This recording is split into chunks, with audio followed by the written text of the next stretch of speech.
Hello, everyone. How's everyone doing? It's been about a week or so since I was able to do one of these. I go there, so you don't have to, but you should. Tonight's episode is about a classic 1975 dystopian future, Rollerball. Whoa, Rollerball is cool. And it's cool in that great 1970s. We're back in the 70s. You know I love the 70s. That classic paranoid dystopian universe that was the 1970s. Everything was just the technology, the future was, you think it's bad now. People were really freaking out in the 70s, the age of malaise. What's happening? What's going on with this world of ours? It's changing. Anyway, so 1974, obviously, probably when they made this movie came out in 1975, James Caan. James Caan is a big star at this point. He's major. He's from The Godfather. He's Sonny in The Godfather. And James Caan is that he's just so classic 70s. Yes, he's gone on to many, many things. And, a lot of younger people know him as Will Ferrell's dad in Elf. But 70s James Caan, Thief, The Gambler, Godfather, Rollerball. He had that kind of permy, curly hair, and he always was wearing his his shirt's wide open with a gold chain. And, he was always hanging around the Playboy Mansion. That was kind of James Caan is at the Playboy Mansion.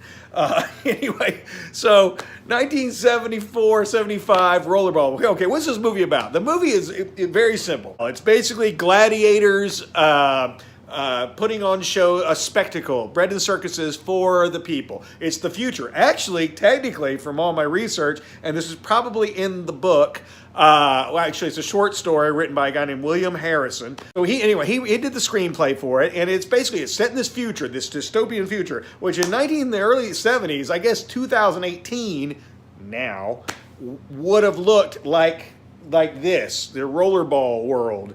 So Rollerball world are dudes like that. There's James Caan and his buddy, and in the movie his name is Moon Pie, and they're wearing kind of crappy football helmets. Motorcycle helmets with some football things put on it. But that's the future. That's what the future looked like in 1970, 74, 75. But the future actually looked pretty cool.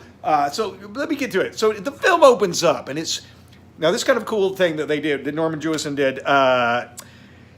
All classical music. Pretty much the entire film is classical music, so it's not being, dated. It's like this ancient music from the past.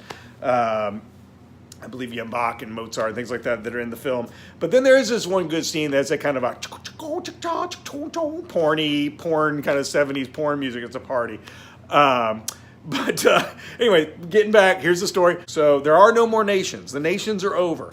So the corporations have taken over. And the corporations are all kind of based in certain cities. And they all just have these very basic names. The Energy Corporation, and they're based in Houston.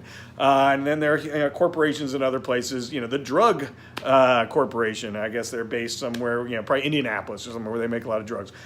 Rollerball, there are no more sports. There's nothing in the world for entertainment except this thing called Rollerball. And Jonathan, played by James Caan, is, at this point, 10 years into his rollerball career playing for Houston. And this is a worldwide game. They go play Madrid. They go play Tokyo. They go play all over the world, Manila. Basically, it's a simple, think roller derby. So it's a big circular thing. And there's motorcycles.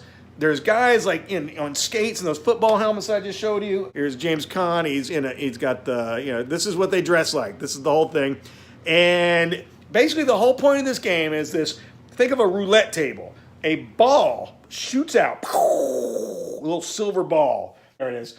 The silver ball, right? You pick up the silver ball, and the whole point is your team skates to try to put it into a hole. It's actually a pretty fucking cool game. And apparently I was doing some research on this. They actually played it when they weren't shooting. They were like, hey, this is a cool game. Let's actually run around the track and not kill each other, but let's make a sport out of it. And it's sort of like just, the ball and a goal. It's essentially the same as many, many, many sports. Most sports are about balls in a goal or past a line.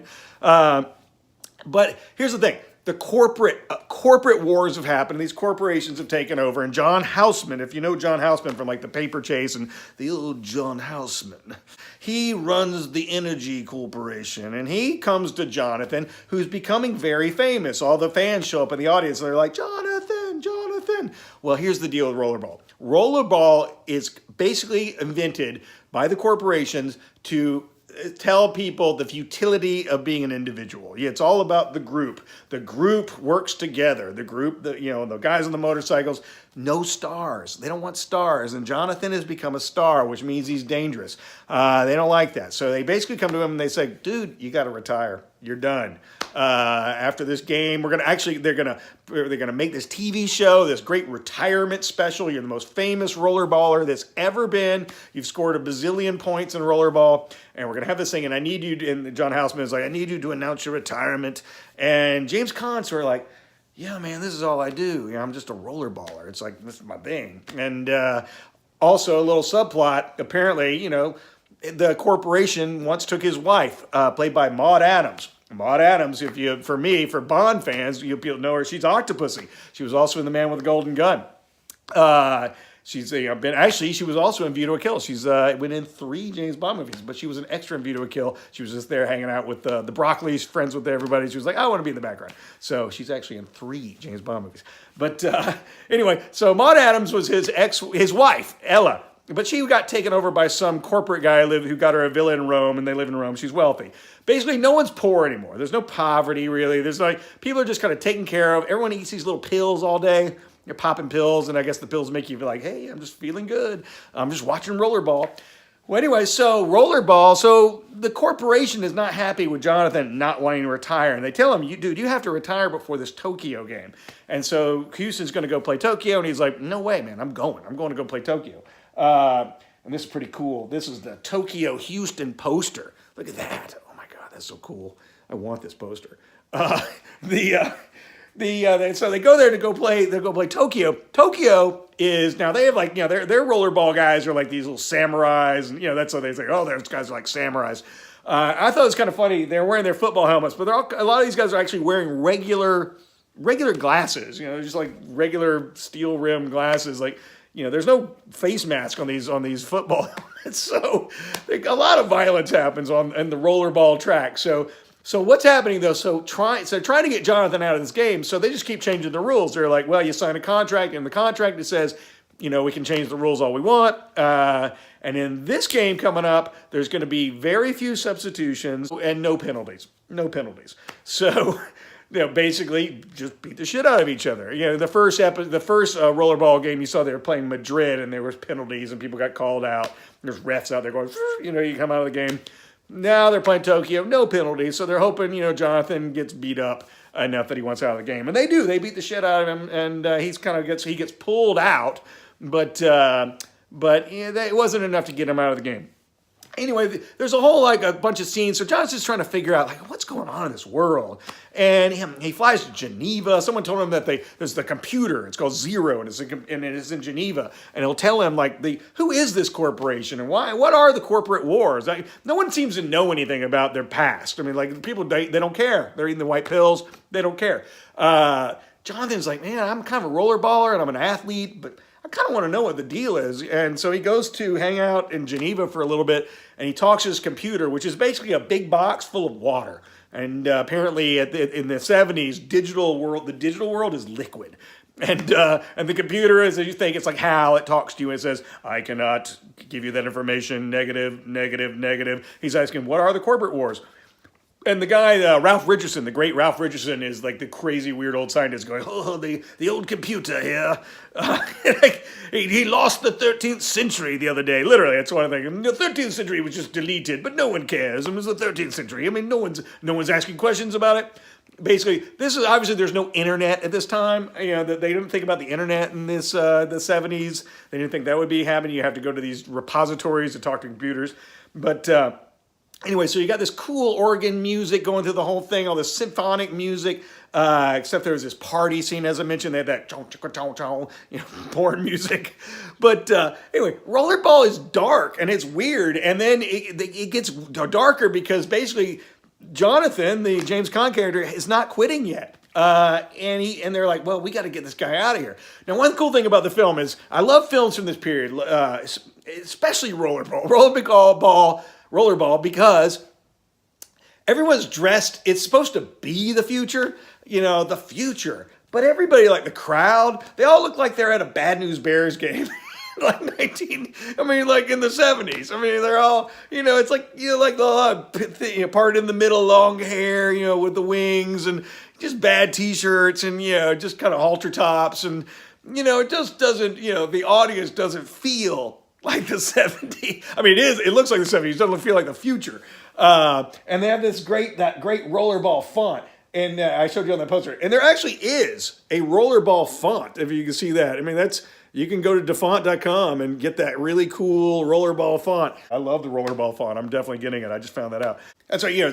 James Caan, he dresses like Steve Austin. Think $6 Million Man. It's a lot of really wide collars, and he's got that open shirt thing going. Like I said, no, it's the 70s. It looks like the 70s, but the future 70s. And I get to the last match, and the last match is against an American team, the New Yorkers, New York versus Houston. And this game is basically the corporate leaders of the corporate thing are pissed off because this Jonathan guy is even more famous now, and the crowds are out there, Jonathan. So they're just going to kill him. And they're like, well, okay, here's the deal. In this game, like, there are no penalties, there's no substitutions at all, and there's no time limit. So basically now it's every man for themselves. So until last man standing. And it gets into like total lunacy, with these motorcycles, and you can see that, it's on fire. Look at it. I mean, just total craziness. These motorcycles, and it's cool because the motorcycles pull the skaters around, and they race around. The motorcycles run over people, and they explode, and guys catch on fire. And there's the scene with where that ball, the phantasm ball. If you ever saw the film Phantasm, it reminds me of the phantasm ball. The ball's going around the little roulette wheel, and someone's head, of course, falls in that little gutter, and you know what happens. But all the violence is, at the time, it was thought very, very, very violent. And when you watch it now, you're like, it's not very violent. I mean, it's very 70s violence. But it's just, it's like, kind of like play fighting now. The way people play fight. Obviously, our editing and the way we film violence and the way, it's super, super, super, much farther afield than it was in 1975. And then in that classic 70s way, James Caan, it just fucking ends. I mean, it ends triumphantly after he's like stared down Houseman and stared down the corporate elites. The crowd is silent. Total silence. They're just staring at him now. Flames everywhere. The track bodies everywhere. I mean, even people that came out to help the people got run over, like the guys in white suits and stuff. But Jonathan's just like, and then it just comes close up, and it just freeze frames on his bloody face. Like that, and then boom, done, the end. Directed by Norman Jewison, Rollerball. So anyway, it's a classic, 1975 dystopia, classic 70s dystopia. Think Omega Man, think Logan's Run. Anyway, so I went there, so you don't have to, but you should. Rollerball, you can catch it on Amazon. This is not a plug for Amazon, but that's where I saw it. Amazon's got a lot of cool movies. Netflix does too. I wish these streaming services had more and more of these movies, and kind of the older films. I mean, they're loaded with just like an endless amount of new movies, and it's kind of crazy because of the digital world we live in now. How much crap can be thrown up now? I mean, there's so much crap that comes out that never came out. Actually, just ends up on Amazon or Netflix or Hulu or whatever. I thought it used to be bad with straight to video. No, because you had to actually put it on the video. You had to put it on a DVD. But now you stream it. It's so. In the 70s, it was loaded with all kinds of B movies too, tons of stuff like that. But you still had to go to a theater. You had to go to a drive-in. You had to go to some shitty theater, somewhere to see. There was probably 50 ripoffs of Rollerball. I'm sure there were all kinds of like really crappy Roger Corman, American International movies that were just complete ripoffs of this film. So, but this one's a classic. Go see it. I go there, so you don't have to. Thanks. Subscribe, do all that kind of stuff, and I will see you on the next one. All right.